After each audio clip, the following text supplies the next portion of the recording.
उधर की ना बात कर, ये बता कारवा लुटा कैसे। आज उत्तराखंड के जो हालात हो गए, आप सबको विदित है कि उत्तराखंड देवभूमि कहलाता है, तपोभूमि वीरों की भूमि कहलाता है, और यहाँ के लोग सीधे साधे भोले भाले लोगों के रूप में जाने जाते हैं। ये टूरिस्ट डेस्टिनेशन है, यहाँ धार्मिक पर्यटन सबसे ज्यादा होता है, 4 धामों की ये भूमि है।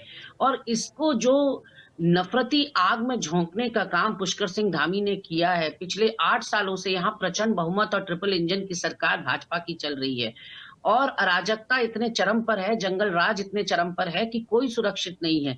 इनके यहाँ के भाजपा के सत्तारूढ़ दल के प्रदेश अध्यक्ष महेंद्र भट्ट ने कप्तान को चिट्ठी लिखकर कहा है कि मुझे जान से मारने की धमकी दी जा रही है, मैं सुरक्षित नहीं हूँ। तो आप सोच सकते हैं, अगर सत्तारूढ़ दल का प्रदेश अध्यक्ष महेंद्र भट्ट चिट्ठी लिख रहा है देहरादून कप्तान को ये कहते हुए कि मैं सुरक्षित नहीं हूँ। महिला अपराध में हम 9 हिमालयी राज्यों में, जिसमें कि 7 सिस्टर्स भी आते हैं, 9 हिमालयी राज्यों में हम सर्वोपरि हैं। ये एनसीआरबी का डेटा कहता है, नेशनल क्राइम रिपोर्ट ब्यूरो का डेटा कहता है कि महिला अपराध में उत्तराखंड सर्वोपरि बन गया है, नंबर 1 बन गया है। वो ये भी कहता है, रिपोर्ट ये भी कहती है कि 15% पुष्कर सिंह धामी सरकार में महिला अपराधों में वृद्धि हुई है। अब बात करते हैं एंजल चकमा की।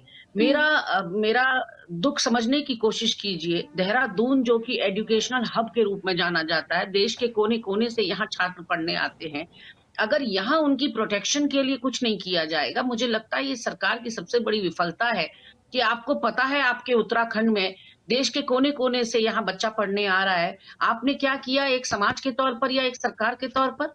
आपने क्या ओरिएंटेशन प्रोग्राम किया? क्या संवेदनशीलता जागृत करने के लिए किया? क्या आपने कोई नॉर्थ ईस्टर्न प्रोटेक्शन सेल बनाया? ऐसे में आज आप देखिए 9 दिसंबर की यह घटना है। रिद्धि जी आप चौंक जाएंगी सुनकर, 9 दिसंबर की ये घटना है। 10 दिसंबर को एंजल का जो चश्मदीद गवाह है, उसकी हमलावरों जो हमला हुआ, वो माइकल के ऊपर नस्ली टिप्पणियां की गई, चीनी कहकर, उनको मोमोज कहकर, चाइनीज कहकर बुलाया जा रहा था दोनों भाइयों को, और माइकल के आंखों के सामने उसके भाई के गले में और पेट में चाकू के वार करके गोद दिया गया।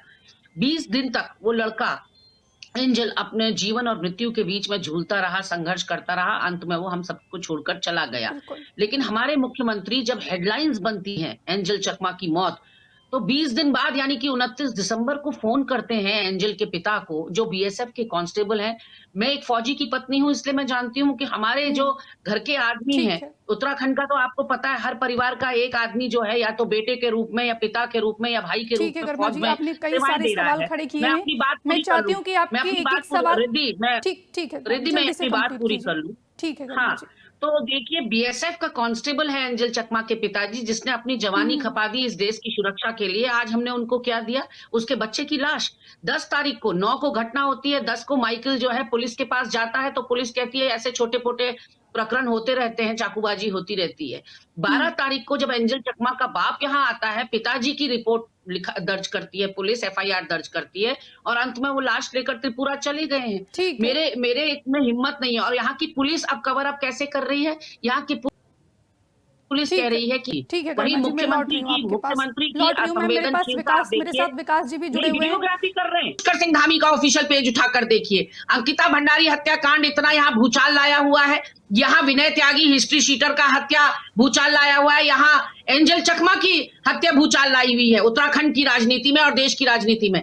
लेकिन हमारे पुष्कर सिंह धामी के ऑफिशियल पेज में आप जाएंगे तो वो बताएंगे आपको, कल की पोस्ट बता रही हूं, यहाँ की मस्जिद ढहा दी, यहाँ की मजार ढहा दी, अवैध अतिक्रमण को स्वीकार नहीं किया जाएगा, और जिहाद वर्ड तो वो हर सार्वजनिक पटल पर बोलते हैं।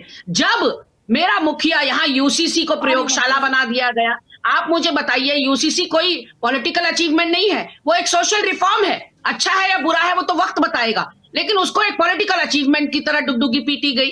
और कहीं ना कहीं ये जो कार्रवाई की गई है, ये न्यूनतम कार्रवाई है, और आप अपेक्षा भी क्या करते हैं। लेकिन सवाल ये उठता है, पुलिस प्रशासन कहाँ था जब ये घटना हो रही थी? सवाल ये उठता है कि बच्चों में संवेदनशीलता लाने के लिए आपने क्या ओरिएंटेशन प्रोग्राम्स लॉन्च करे कॉलेजेस में और यूनिवर्सिटी में?